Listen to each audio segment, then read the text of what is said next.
Welcome my dear students to another session of percentage. Last session में हमने क्या देखा था? परसेंटेज चेंज देखा था। That percentage change in a quantity is equal to absolute change का value, absolute change divided by original quantity या base value, initial value, and that is multiplied by 100, that is percentage change. तो for example एक quantity हमारी है 170 and another quantity is 200। तो अगर हम 170 से 200 पे जा रहे हैं, so there is increase, definitely there is increase. और इंक्रीज कितने का है? 30 का है। So absolute changes of 30, but original quantity हमारी है 170, 170 है। तो 30 by 170, this will be our change which is 3/17 का इंक्रीज है, इजंट इट सो? ठीक है, 3/17 का इंक्रीज है। और 1/17 कितने परसेंट होता है?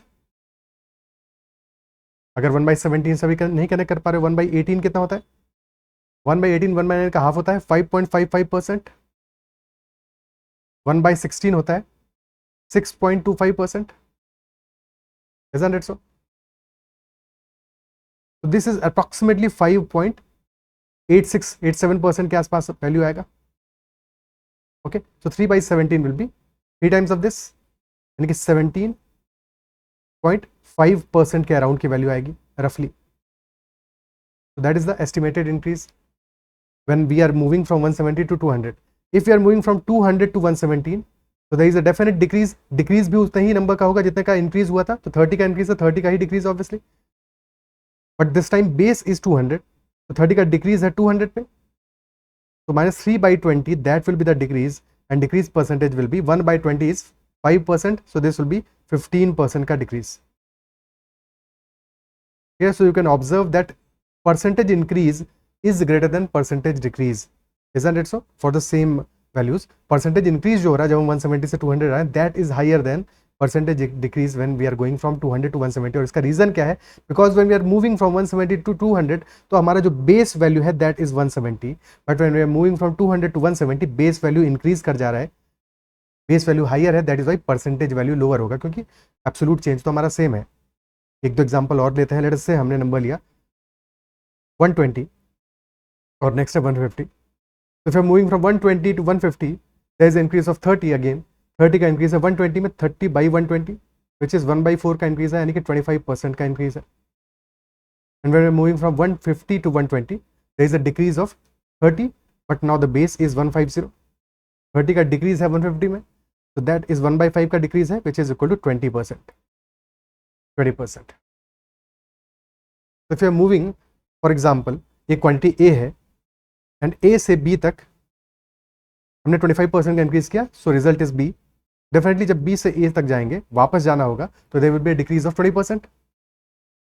या if we increase it by 25%, यानी कि वी इंक्रीज बाय 1/4।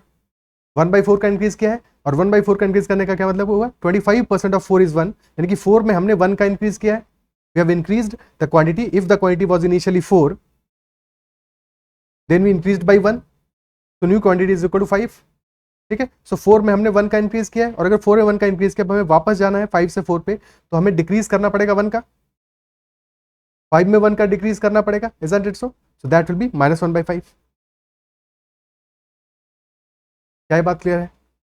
ठीक है, एक बार फिर से इसको रिपीट करते हैं कि अगर हम लेट अस से जा रहे हैं 35 से 50 पे, तो there is a increase of 15, but the base is 35, यानी कि इंक्रीज हुआ है हमारा 3/7 का। 3/7 का इंक्रीज हुआ है, 1/7 इज 14.28%, तो 3/7 इज 42.85% का इंक्रीज हुआ है। बट जब 50 से हम 35 पे जा रहे हैं, तो 15 का डिक्रीज होगा, but this time base value is 50, तो decrease of 3/10 is there, which is equal to 30% का डिक्रीज। 30% का decrease. Is that clear? Okay, अब इस बात को जनरलाइज करते हैं। वैल्यूज के साथ तो कई बार देख लिया, बट इस बात को जनरलाइज कर देते हैं कि अगर if there are two quantities A and B, and if I am moving from A to B, and there is a increase of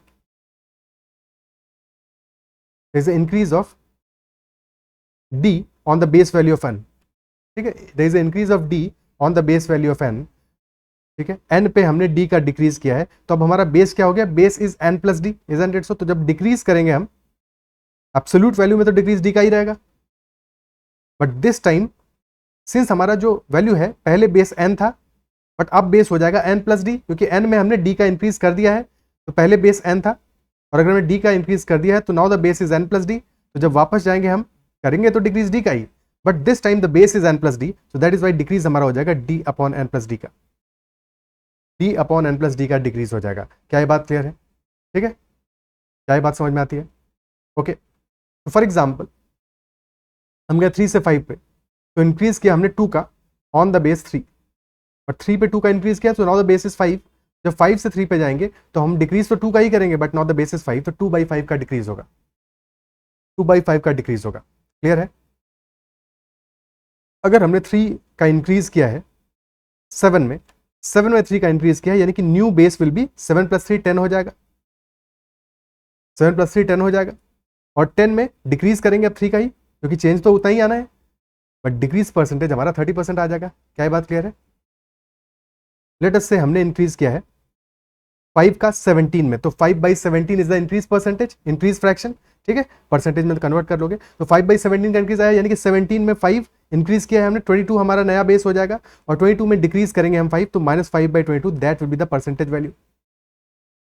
अब रिवर्स जाते हैं कि लेट अस से हमने डिक्रीज किया है, हमने डिक्रीज किया है 2 का 9 में, we have decreased a quantity that is equal to 9, और हमने 2 का डिक्रीज किया है, तो अगर 9 में हमने 2 का डिक्रीज किया तो बेस हमारा हो जाएगा 7, और इंक्रीज करेंगे 2 से तो सेम क्वांटिटी में वापस पहुंच जाएंगे। तो अगर हमने डिक्रीज किया है तो इंक्रीज करेंगे 2/7 से। वन मोर एग्जाम्पल कि अगर हमने 5 का डिक्रीज किया है 13 में, 13 में 5 का डिक्रीज किया तो new base will be 13 - 5, 13 - 5 which is equal to 8, और इंक्रीज करेंगे 5 का, so this will be increase of 5/8। क्या ये बात समझ में आती है? ठीक है, अब इसी सेम चीज को एक परसेंटेज में भी देख लेते हैं, क्योंकि कभी कभी क्वेश्चन ऐसा आ जाता है जहां पे तुम इस पैटर्न को अप्लाई नहीं कर पाओगे अगर वैल्यूज हमारी अननोन्स होंगे और एक्स और वाई होंगे, या परसेंटेज में डायरेक्टली होगा। ठीक है, सो इस बात को भी समझ लेते हैं कि लेट से हमारा इनिशियल क्वांटिटी ए है और हमें ए में इंक्रीज करना है x% का, x% का हमें इंक्रीज करना है, तो x% of A will be ax/100, so we'll be adding ax/100 on a, so new value will be a plus ax/100। अगर a कॉमन ले लेंगे तो आ जाएगा 1 + x/100 which will be equal to a into 100 plus x/100।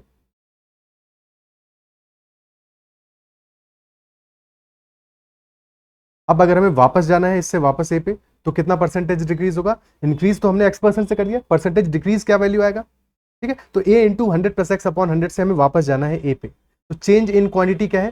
Change in quantity क्या है? अब तुम calculate करोगे तो कोई सेंस नहीं बनता, सीरियसली हमें जब पता है कि ax + 100 का हमने इंक्रीज किया है, तो जितना इंक्रीज किया वही तो डिक्रीज होगा, यानी कि चेंज इन क्वांटिटी तो हमारा ax/100 है, बट परसेंटेज चेंज क्या होगा?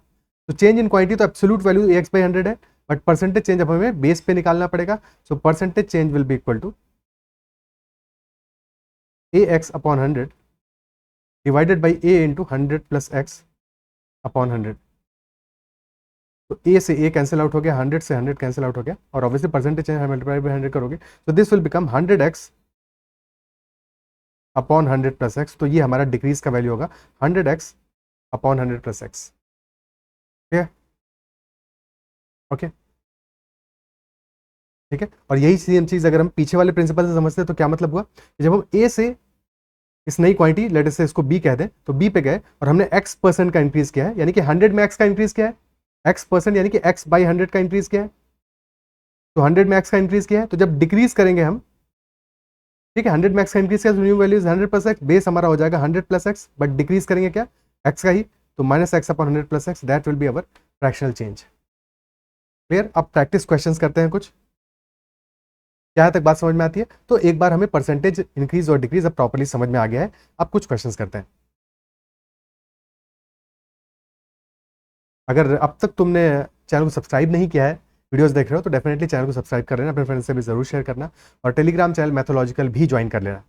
ठीक है, चलो first question, if 80% of x is equal to 50% of y and y is equal to a% of x, then value of A क्या होगा, 80% of x is equal to 50% of y and y is a% of x. Okay, तो if that is so 80% of x का मतलब हुआ 80 by 100 x is equal to 50 by 100 y. ठीक है, फिर 100 से 100 कैंसिल आउट करोगे तो x अपॉन y क्या आ जाएगा, दैट विल बी 50 by 80 यानी कि 5 by 8.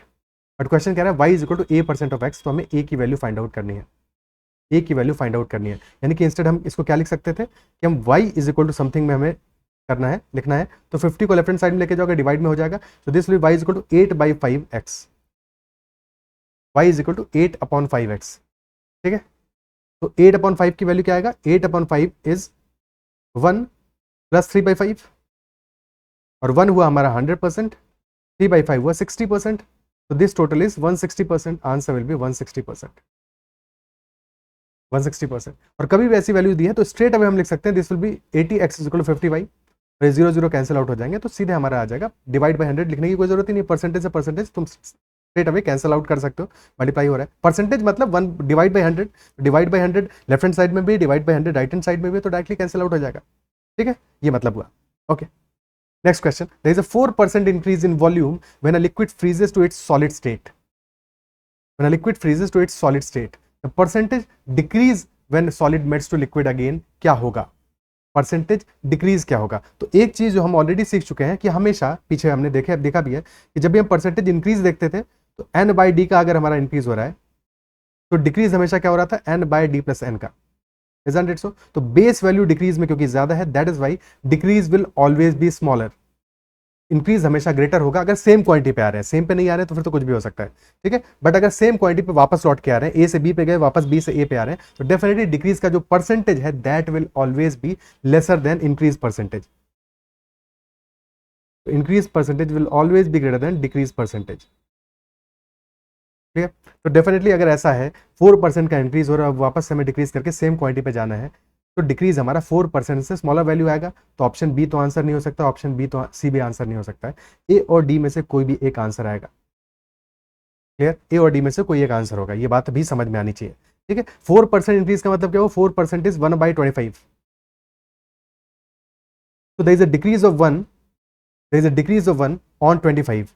Isn't it so? तो अगर 25 हमारा इनिशियल वॉल्यूम होता तो फाइनल वॉल्यूम क्या हो जाएगा, सॉरी इंक्रीज हो रहा है, 4% इंक्रीज हो रहा है, there is increase of 1 on 25, तो 1 का इंक्रीज हो जाएगा, यानी कि 25 प्लस 1 26 हो गया. अब अगर हम 26 से वापस जा रहे हैं 25 पे तो डिक्रीज करेंगे 1 का, बट बेस इज 26 नाउ, तो -1/26 हो जाएगा. ओके, और परसेंटेज में this will B 100/26 which is 50/13. So 3 and 11/13%. Clear है. ओके, नेक्स्ट क्वेश्चन देखते हैं. The difference of two numbers is 20% of the larger number. If the smaller number is 20, तो larger number की वैल्यू क्या होगी. Difference of two numbers is 20% of the larger number. Let us से numbers हैं हमारे a and b and a is greater then b, तो a minus b is equal to 20% of a, 20% यानी कि 1/5, तो 1/5 ऑफ a, तो a minus b is equal to a upon 5. Okay, और हमें दिया है स्मॉलर नंबर 20 है, तो b की जगह 20 प्लेस कर दोगे, तो a minus 20 is equal to a/5, तो a माइनस a/5 यानी कि 4a/5 will be equal to 20, तो a will be equal to 20 into 5/4 which is equal to 25, तो answer will be 25. Clear. Okay, next question. If x% of x is 12.96, then x is equal to what.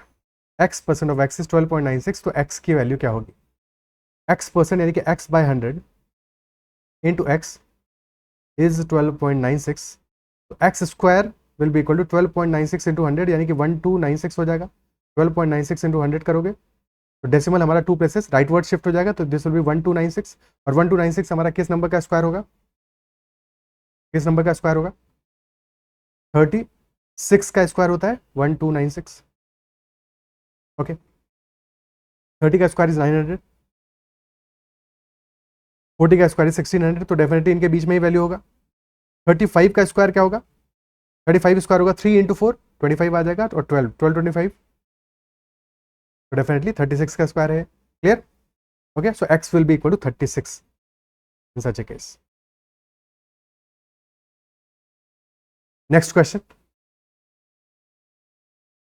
The monthly income of a person was rupees 40,500 and his monthly expenditure was rupees 27,000. So monthly income is 40,500 and expenditure is 27,000. Then question is saying next year his income increased by 14% and his expenditure increased by 7%. तो percentage increase in the savings क्या होगा? Income minus expenditure is equal to savings.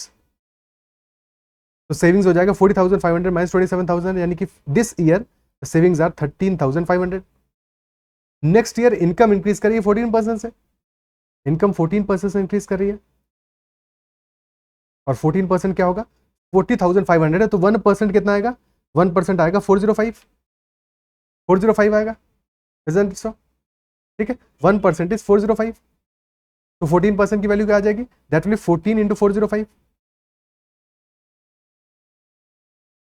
तो 14 5 से 70 का 7 आ गया, 5670. तो 5670 का increase आ रहा है. क्लियर है? ठीक है. सिमिलरली एक्सपेंडिचर में कितना इंक्रीज आ रहा है? 7% का, और 1% इज 270, तो 7% आ जाएगा 7 इंटू 270, 7 इंटू 270, 7 इंटू 300 आएगा 2100 माइनस 210, तो दैट विल बी 1890. तो 1890 का इंक्रीज आ रहा है. इनकम में इंक्रीज आया है 5670 का, एक्सपेंडिचर में इंक्रीज आया है 1890 का, यानी कि एक्सपेंडिचर में जो इंक्रीज है वो कम है इनकम से, और ऑब्वियसली कम होगा क्योंकि इनकम में इंक्रीज जो हम कर रहे हैं वो 14% से कर रहे हैं, परसेंटेज वैल्यू भी ज्यादा है इंक्रीज की, और एक्सपेंडिचर में इंक्रीज हमारा सिर्फ और सिर्फ 7% है, ओनली 7% है. तो अगर इतनी सी बात समझ में आ रही कि इनकम में हमारा इंक्रीज 14% है, एक्सपेंडिचर में 7%, और इनकम में से एक्सपेंडिचर को सब्ट्रैक्ट करके हमारा सेविंग्स आ रहा है, तो थिंक अबाउट इट कि हमारा एक्सपेंडिचर में जो सेविंग्स में जो इंक्रीज होगा वो क्या होगा? वो 14% से ज्यादा होना चाहिए, बिकॉज इनकम 14% इंक्रीज कर रहा है और जो सब्ट्रैक्ट करनी है वैल्यू एक्सपेंडिचर वो सिर्फ 7% से इंक्रीज कर रहा है, यानी कि स्मॉलर वैल्यू से इंक्रीज करें. तो डेफिनेटली जब छोटा वैल्यू हम सब्ट्रैक्ट करेंगे बड़ी वैल्यू में से, तो हमें रिजल्ट में भी जो वैल्यू मिलेगा वो भी बड़ा होगा. तो 14% से बड़ा हमारा आंसर होगा, यानी कि ना तो ऑप्शन ए होगा ना तो ऑप्शन बी होगा, सी या डी में से कोई एक होगा. अब सिर्फ और सिर्फ अगर हम इंक्रीज में डिफरेंस देखें, क्योंकि ऑलरेडी इनिशियल डिफरेंस तो हमें पता ही है, इंक्रीज के डिफरेंस की वजह से ही हमारा इंक्रीज आने वाला है, तो ये डिफरेंस कितना आएगा हमारा? This difference will be 2000 subtract किया पहले, सो दिस इज 3670 प्लस 110, तो 3780 का इंक्रीज आ रहा है. ठीक है, 3780 का इंक्रीज आ रहा है, और किस में? बेस वैल्यू हमारा 13500 में ये चेंज आ रहा है, तो परसेंटेज चेंज क्या होगा? 3780 डिवाइड बाई 13500 इंटू 100, 20 से 20 कैंसिल आउट हो गए. Okay, clear? तो क्या वैल्यू आएगा? 135. इसको पहले अब हम किससे सब्ट्रैक्ट करें, किससे देखें? वैसे तो 27 से इजीली दिख रहा है, 27 से 5 टाइम्स आ रहा है ये, और ये 27 1 जार 27, फिर 10 आ रहा है, 108 आ रहा है, 27 4 जार 108, तो 140/5 यानी कि 28% आ रही है वैल्यू. 28% हमारा वैल्यू आ रहा है. क्लियर है? ऑप्शन ठीक आंसर आ जाएगा, कोई दिक्कत? ठीक है, ओके. बट जब भी कभी ऐसी कैलकुलेशन करोगे तो एक पॉसिबिलिटी जरूर है कि तुम्हारा कोई कैलकुलेशन में एरर हो जाए, और वो पॉसिबिलिटी नहीं भी हो तो कोई ज़रूरत नहीं है इस तरह के अननेसेसरी मल्टीप्लिकेशन करने की. इसके बजाय हम क्या प्रेफर करेंगे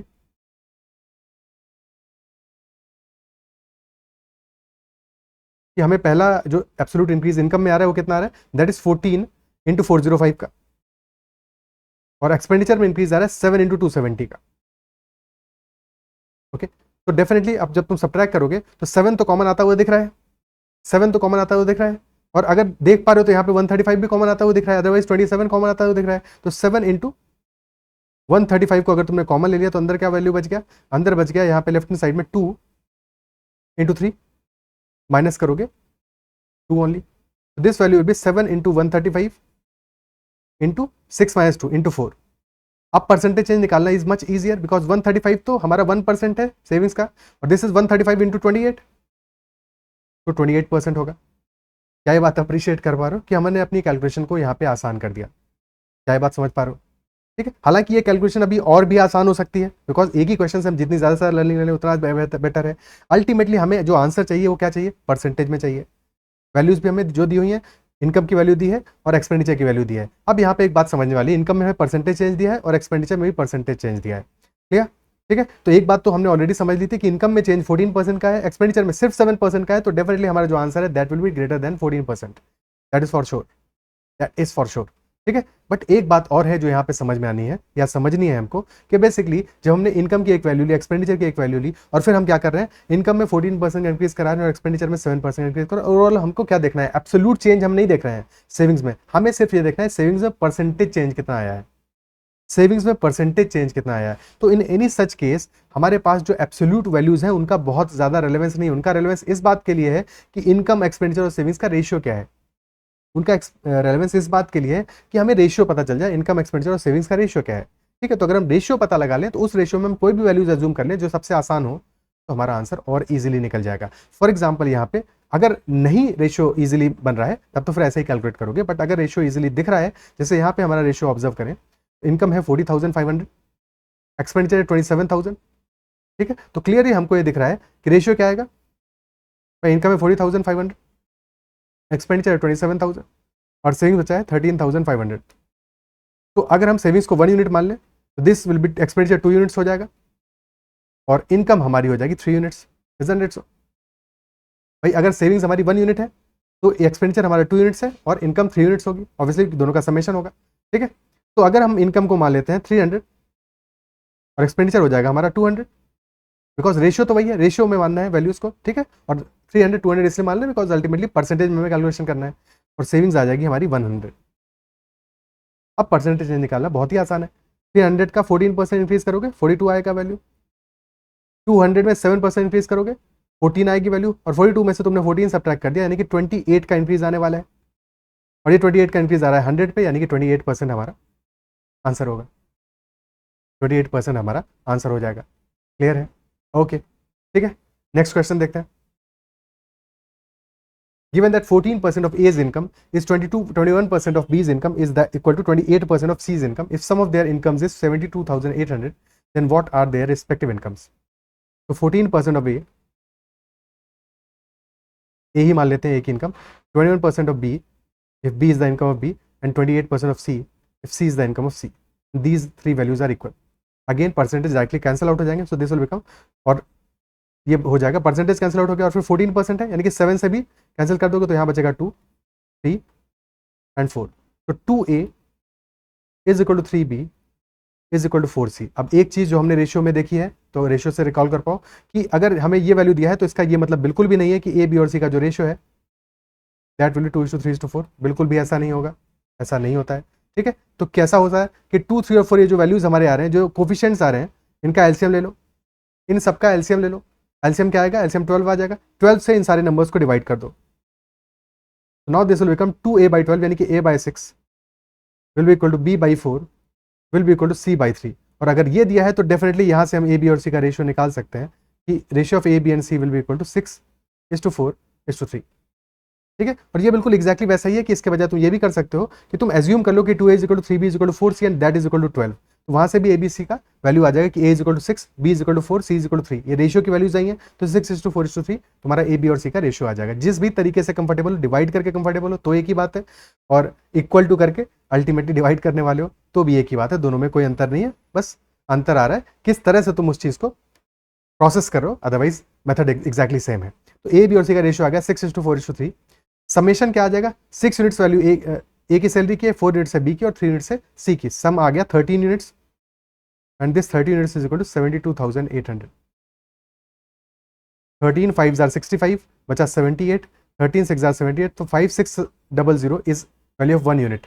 और अगर 1 यूनिट की वैल्यू है 5600 तो ए की सैलरी आ जाएगी 6 × 5600, बी की आ जाएगी 4 × 5600 और सी की आ जाएगी 3 × 5600। तो सी की सैलरी होगी 16,800। ओके। बी की आ जाएगी 22,400 और ए की आ जाएगी जस्ट डबल 16,800 का, यानी 33,600। These are the respective salaries of A, B and C. Clear है? Okay. Next question. An alloy X consists of 80% bronze and rest brass. Bronze and brass themselves are alloys, with bronze having 60% of copper and rest is zinc, whereas brass में copper और zinc equal proportion में, equal proportion यानी कि 50-50 है. So what percent of the alloy X is zinc? Alloy X है हमारा जिसमें कि 80% bronze है, and if 80% is bronze, तो rest कितना बचा? 20%, and 20% will be brass. Okay. फिर उसके बाद अगेन हमें ब्रॉन्ज और ब्रास में भी जो कॉपर और जिंक है परसेंटेज वैल्यूज में ही गिवन, तो लेट अस अज्यूम कि 80% ब्रॉन्ज है, यानी कि 80 ग्राम्स मान लेते हैं, टोटल 100 ग्राम्स मान लिया हमने x. Out of 100 grams 80 grams is bronze and 20 grams is brass. Now in bronze 60% copper है और रेस्ट जिंक है, और क्वेश्चन हमसे जिंक के बारे में ही पूछ रहा है, तो रेस्ट जिंक है. कितना जिंक बचा? 60% कॉपर है, यानी कि 3/5 कॉपर है, 5 में से 3 कॉपर है, यानी कि बचा कितना? 2, तो 2/5 होगा जिंक, तो 2/5 इज जिंक. सिमिलरली ब्रास में इक्वल प्रोपोर्शन है, यानी कि ब्रास में बोथ आर 1/2, तो 1/2 होगा जिंक ब्रास में. तो जिंक हमारा ब्रॉन्ज में आ जाएगा 80 ग्राम का 2/5, 80 इंटू 2/5, और ब्रास में आ जाएगा 20 इंटू 1/2. तो 80 इंटू 2/5 is 60 इंटू 32 प्लस 10, तो 42 grams is zinc out of 100 grams alloy x. तो 42 ग्राम से 100 ग्राम्स में, यानी कि 42% होगा, तो answer will B 42%. Clear?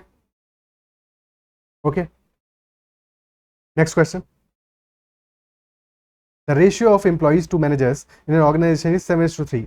70% of the employees and 30% of the managers take lunch in the canteen. So what percent of total workforce takes lunch in the canteen? 70% of the employees and 30% of the managers take lunch in the canteen. 7:3 का ratio है employees और managers का. Ultimately answer भी percentage में चाहिए. 7:3 का ratio के मान लेते हैं 700 हमारे एम्प्लॉइज हैं, 300 मैनेजर्स हैं, और 70% ऑफ द एम्प्लॉइज कितना होगा? 7/10. 7/10 of 700, that will be 70 into 7, 490. और मैनेजर्स का 30% which is 3/10, so 30 into 3, 90, 490 and plus 90. This many employees and managers included take lunch in the canteen, यानी कि 580 take lunch in the canteen out of 1000. This total is 1000, तो 1000 में से 580 canteen में lunch कर रहे हैं, तो परसेंटेज वैल्यू क्या होगा? 58% हो जाएगा. 58%, option C. Next question. In a school, total number of boys and girls is 150. If number of boys is x and number of girls is x% of total number of students, so we have to find the number of boys. Total number of boys and girls is 150. Okay. Total number of boys and girls is 150. Number of boys is x and number of girls is x% of total number of students. तो boys हमारे हो गए x and girls is x% of total number of students. Total is 150, यानी कि x by 100 into 150. So x plus 3x by 2, 3x by 2, which will be equal to 5x by 2, and that total is 150. So x will be equal to 150 into 2 by 5. 5 से जाएगा 30 times, 30 into 2, the answer will be 60. But ये 60 क्या है? Boys है, boys ही पूछा है, तो 60 will be the answer. Clear? ठीक है. Next question. Difference of two numbers is 65. If 18.75% of one number is 8.33% of the other number, तो larger number की वैल्यू क्या होगी? लार्जर नंबर की वैल्यू क्या होगी? Without calculation think about it. पहला नंबर का 18.75%, दूसरे के 8.33% के बराबर है, तो बड़ा नंबर कौन सा होगा? पहला वाला या दूसरा वाला? फर्स्ट का ज्यादा बड़ा प्रोपोर्शन, क्योंकि 18.75% इज ग्रेटर देन 8.33%, तो फर्स्ट हमें ज्यादा क्वांटिटी लेना पड़ रहा है दूसरे के बराबर करने के लिए, तो डेफिनेटली दूसरा वाला जो नंबर है वो ज्यादा बड़ा होगा. Isn't it so? तो सेकंड वाला नंबर हमें बेसिकली निकालना है. फर्स्ट नंबर अगर ए मान लेते हैं, फर्स्ट को ए मान लें और सेकंड को बी मान लें, तो A is greater than B. और एक second, A is less than B because B greater आया है हमारा, तो A is less than B. B minus A आ रहा है 65, एंड गिवन है कि ए का 18.75%, 18.75% कितना होगा? 6.25% होता है. 1/16, this is 3/16. 3/16 of A is equal to 8.33% which is 1/12 of B, 1/12 of B. 4 से काटेंगे, ये 3 बचेगा, यहाँ 4 बचेगा, तो ए अपॉन बी हो जाएगा हमारा, बी को डिवाइड पे लेके जाएंगे तो 4/9, A upon B will be 4/9। Difference A और बी में कितने का आ रहा है, ए और बी का जो रेशियो है दैट है 4:9 का, तो ए और बी का डिफरेंस आ रहा है 5 यूनिट्स का, और 5 यूनिट्स हमारा बराबर है 65 के, यानी कि 1 यूनिट बराबर है 13 के। 13 के क्वेश्चन पूछा लार्जर नंबर, यानी कि 9 की वैल्यू क्या है, तो 9 × 13, यानी कि लार्जर नंबर हमारा हो जाएगा 117, और स्मॉलर नंबर हो जाएगा 4 × 13 विच इज 52। क्लियर है? ओके, ठीक है। A student scores 30% marks and fails by 50 marks in an examination. Student secures 30% marks and fails by 50 marks in an examination. एक और स्टूडेंट है जिसने कि 320 मार्क्स स्कोर किए हैं और फेल किया है 30 मार्क्स से, फेल वो भी किया है बट वो 30 मार्क्स से फेल किया है। So what is the maximum marks of the examination?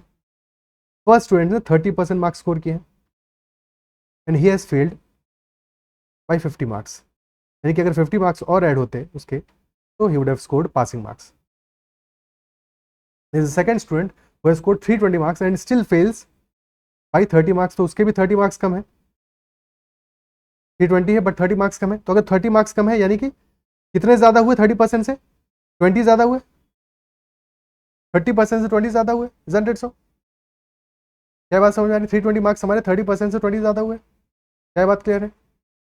Okay, और स्टिल उसके 30 मार्क्स कम आ रहे हैं। सो क्वेश्चन पूछा what is the maximum marks of the examination? क्या बात क्लियर होती है?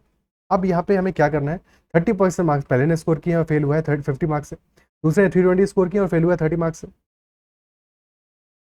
तो यहाँ पे पासिंग मार्क्स हमारे क्या आ रहे हैं, ये तो हमें पता है 30% + 20 इज इक्वल टू 320।